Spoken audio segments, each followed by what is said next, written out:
Lorsque Stéphanie a entendu ses enfants se disputer au sujet de leur héritage, elle a décidé de modifier son testament pour finalement aider une autre personne rencontrée à l'hôpital.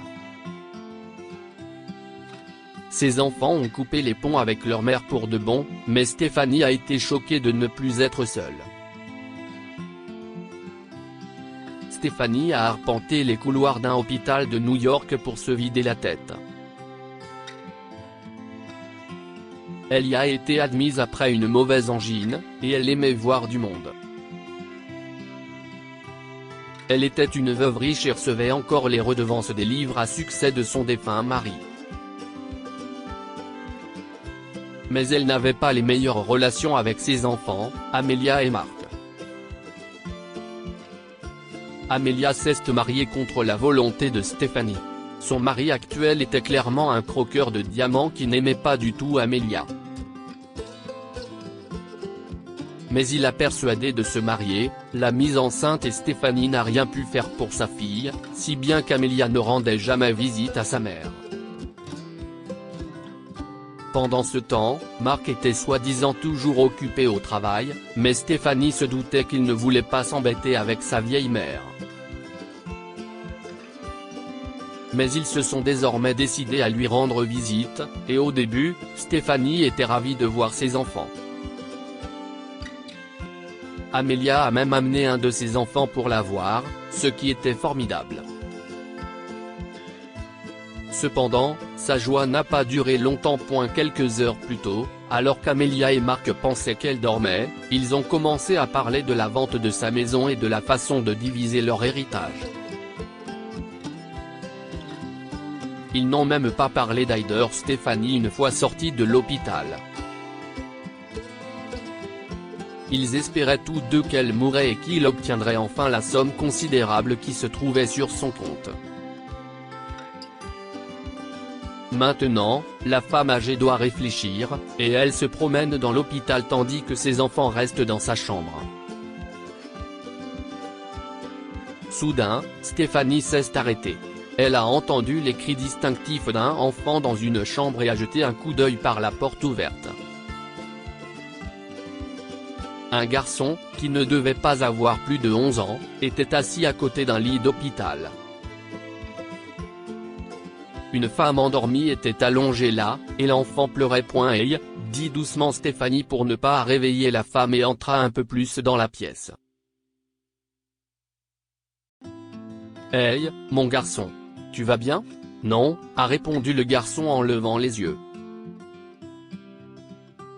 Ma mère est malade. Stéphanie s'est rapprochée et a regardé la femme inconsciente. Qu'est-ce ce qu'elle a?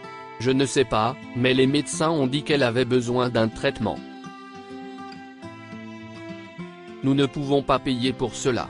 Nous devons partir demain, répondit-il en regardant sa mère à travers son visage baigné de larmes. Comment tu t'appelles, petit? Patrick. Et ma mère s'appelle Rachel, a répondu le garçon. Moi, si est Stéphanie. Sais-tu de quel traitement elle a besoin? Peux-tu appeler quelqu'un d'autre dans ta famille? A demandé la dame. Non. Nous n'avons pas d'autre famille.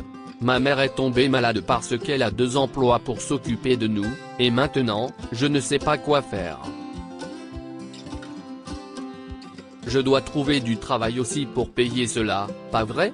Et nous devons aussi payer le loyer. Non, non. Tu es un enfant. Tu ne devrais pas avoir à travailler. Ton travail est d'aller à l'école, d'avoir de bonnes notes et d'être un bon garçon, d'accord? Laisse-moi voir ce que je peux faire pour ta mère, a promis Stéphanie et a quitté la pièce après que Patrick ait acquiescé. Pour une raison inexplicable, elle avait décidé d'aider cette famille. Ce garçon était si inquiet pour sa mère et ne pouvait rien faire. Mais il était là, à ses côtés. Sans discuter de ce qu'il allait faire avec son argent si elle meurt. Stéphanie est allée au poste des infirmières et a demandé comment payer le traitement de cette femme. Elles lui ont donné l'information, et elle a immédiatement appelé son avocat. Monsieur Goldberg est venu dans sa chambre d'hôpital, et la femme âgée a demandé à ses enfants d'attendre dehors pendant leur discussion. Mais elle ne se doutait pas qu'il les écoutait aux portes-pointes. Elle a demandé à son avocat de réviser son testament pour que chacun de ses enfants reçoive $5000 et ne puisse pas le contester. Ils obtiendraient également sa maison, car elle l'avait déjà transférée à tous les deux avant de les entendre parler d'elle avec tant d'insensibilité. Mais tout le reste serait transféré à Rachel et Patrick. La mère célibataire et son enfant commenceraient à recevoir les droits d'auteur des livres de son défunt mari et la somme considérable sur ses comptes bancaires à sa mort. Stéphanie s'est également arrangée pour que M. Goldberg lui cherche une nouvelle maison décente où vivre. Elle voulait offrir une nouvelle maison à Rachel et Patrick, mais savait que ses enfants seraient furieux lorsqu'ils découvriraient ce qu'elle avait fait. Soudain, ils font irruption dans la pièce lorsque M. Goldberg a fini de rédiger toutes ses demandes. « Maman. Qu'est ce qui se passe? Tu ne peux pas nous déshériter comme cela. La redevance de papa nous appartient », a crié Amelia, sans se soucier du fait qu'il était dans un hôpital. Mark s'est joint à elle. « Ouais, tu vas donner ton argent à un gamin bizarre que tu viens de rencontrer. » « Qui fait cela? Je le fais. Parce que je suis folle. Vous n'avez jamais eu besoin de moi dans vos vies. Vous ne m'avez jamais appelé pour Noël. Vous ne m'avez jamais rendu visite après avoir déménagé, et maintenant, vous êtes là. Je vous ai entendu parler de vos plans pour l'argent. Eh bien, vous ne l'aurez pas. Il y a un garçon de 11 ans qui s'inquiète de devoir travailler pour payer le traitement de sa mère. Si est-il de l'amour, et ça vaut tellement le coup, a crié Stéphanie à ses enfants. D'accord. Nous allons vendre la maison, et tu ne peux pas nous en empêcher, hurle Amelia une fois de plus et sort de la pièce.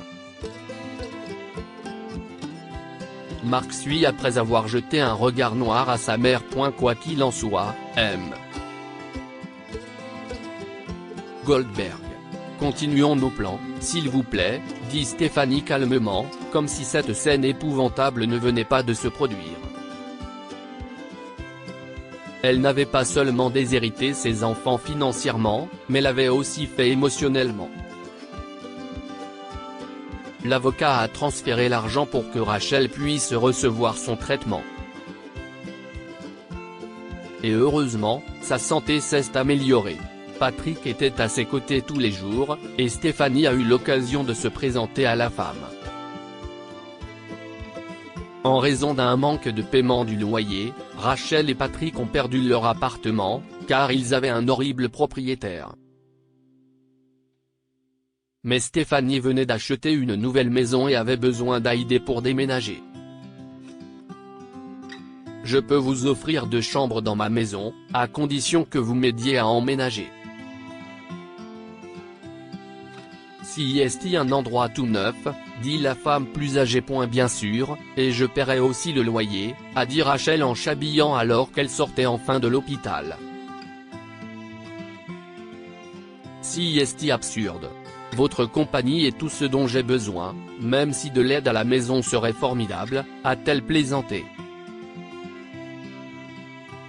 Marché conclu, a dit Rachel, et Patrick a souri aux 2 femmes. Stéphanie n'a jamais revu ses enfants, mais elle a formé une nouvelle famille avec la mère célibataire et son enfant.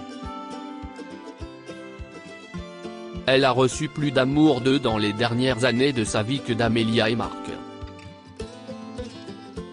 Que pouvons-nous apprendre de cette histoire? La famille n'a rien à voir avec la biologie. Vous pouvez être biologiquement liés, mais cela ne fait pas une famille. Si est-il l'amour qui fait une famille? L'argent n'est pas tout. Marc et Amélia étaient plus préoccupés par l'argent que par le bien-être de leur mère.